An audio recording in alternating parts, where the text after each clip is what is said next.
Okay, so today we're going to be putting the front shock on, as promised in the last video. Just because there's not a lot of videos on doing it on a truck. So let's get started on that.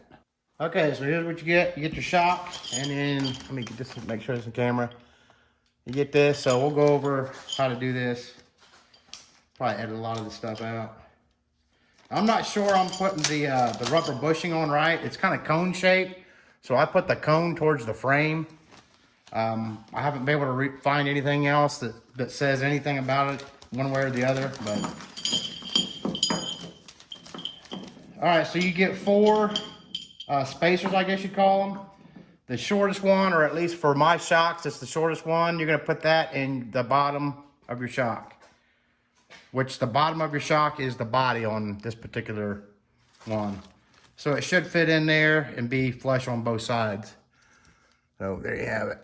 So, and then your other three are going to go through the top, and it's going to make up for the space from your shock mount to the frame. I'll show you I'll take you over to the other one real quick and show you.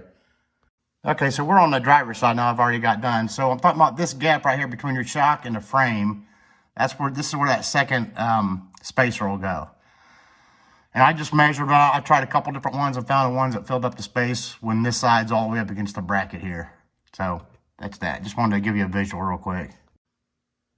Okay, so what we got left is kind of, I guess, a large, medium, and small one left. On my other side, it took the medium one, so I'm going to go ahead and go with that. And we're just going to take that and put it through the top shock. Kind of rhymes a little bit. Let me go ahead and press that in there. I'll probably do it off here. So this is the medium one. We're just going to put it through the top shock till it's flush on the one side. Okay, we have that in. It's flush on this side. And then this will take up the space. And leave your strap on here so you don't have to try to compress that shock when we put it on. And next thing, it comes with two of these bushings. I only have to use one.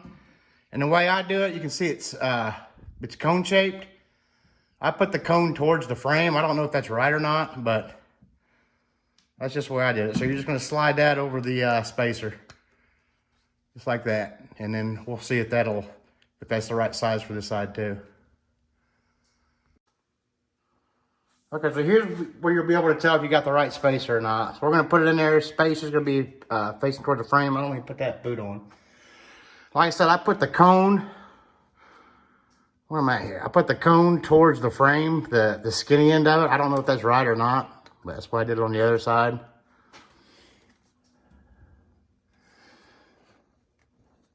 Okay, I know this is the right spacer, so we're just going to bend this ear out a little bit to fit it up there. And then when we torque it down, it'll go back into shape. Because this has got to be right, because that cone, the bushing, I keep saying cone, the bushing here is flush with this. So if I went any smaller, if I want the smallest spacer in here, the bushing would still come out this far. So I'm just going to bend this ear out a little bit, and so it's easier to fit in there. All right, so I'm just going to put an adjustable wrench on there and see if I can't bend it out a little bit. I don't know if it's going to be a big enough wrench or not. It's moving a little. Let's see if that did it.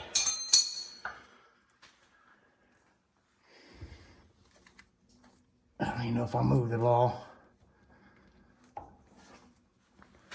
may have to get a bigger wrench on there. I'm back on the other side of the truck when I'm pulling it, so I can't see if I'm coming out or not on it. I feel it move.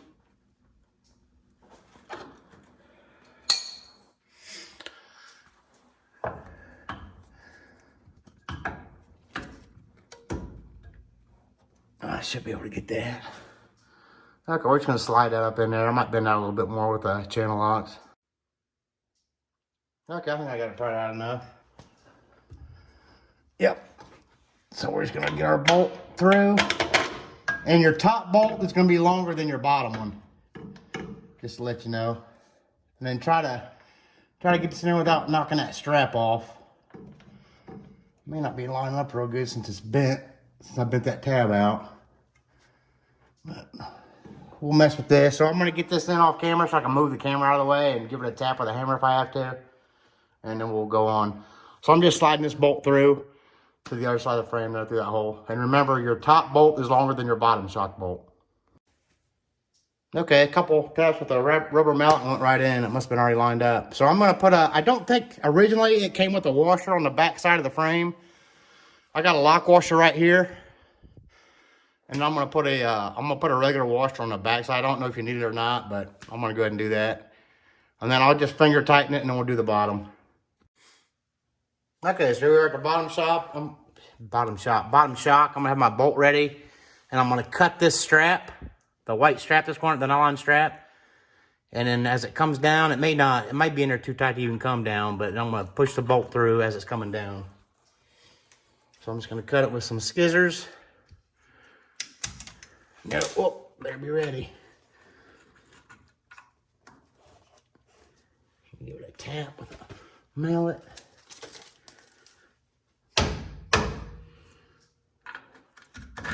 And that got it. Straight on through. Okay, we'll put our back lock washer nut on, and that's it. And then we'll do a quick summary real quick.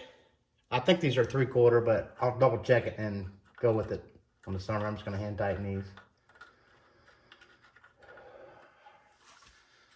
Maybe. There it is.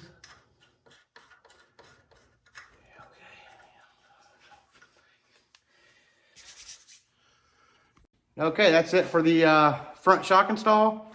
Just to summarize what we did, the smallest spacer, at least in this case, went in the bottom.